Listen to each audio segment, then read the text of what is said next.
Welcome to Prithvi TV. Breaking news. Janagama జిల్లా కేంద్రంలో RTC HP petrol బంకులో పెట్రోల్లో వాటర్ వచ్చాయని బాధితుడు ఆందోళన.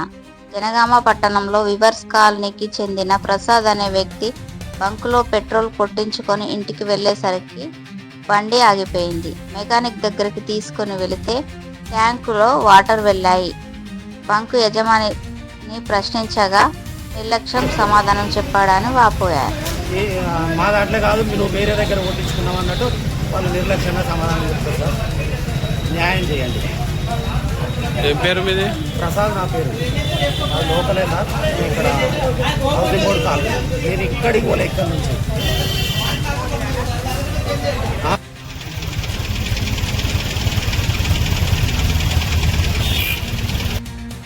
ఇదే చూపేయండి. పెట్రోల్ ఇంట్లో నీళ్లు కలిసినాయేమో, ఎట్లా కలిసిందో ట్యాంకర్ నాకు తెలియదు కదా. ఈ 2 లీటర్ల పెట్రోల్ కదా సార్, ఇట్లా కలిస్తే నీకు petrol pump HP APS RTC pump అన్నారు. ఇలా నేను 2 లీటర్ల పెట్రోల్ కొట్టించుకున్నా. 2 లీటర్ల పెట్రోల్ కొట్టించుకుంటే ఇట్లా వాటర్ వచ్చింది. ఇక్కడికి వచ్చి అడిగితే పంపు వాళ్ళు నిర్లక్ష్యంగా సమాధానం చెప్తున్నారు. మా దాంట్లో కాదు, మీరు వేరే దగ్గర కొట్టించుకున్నాం అన్నట్టు వాళ్ళు నిర్లక్ష్యంగా సమాధానం చెప్తారు సార్. న్యాయం చేయండి. ఏం పేరు మీది? ప్రసాద్ నా పేరు.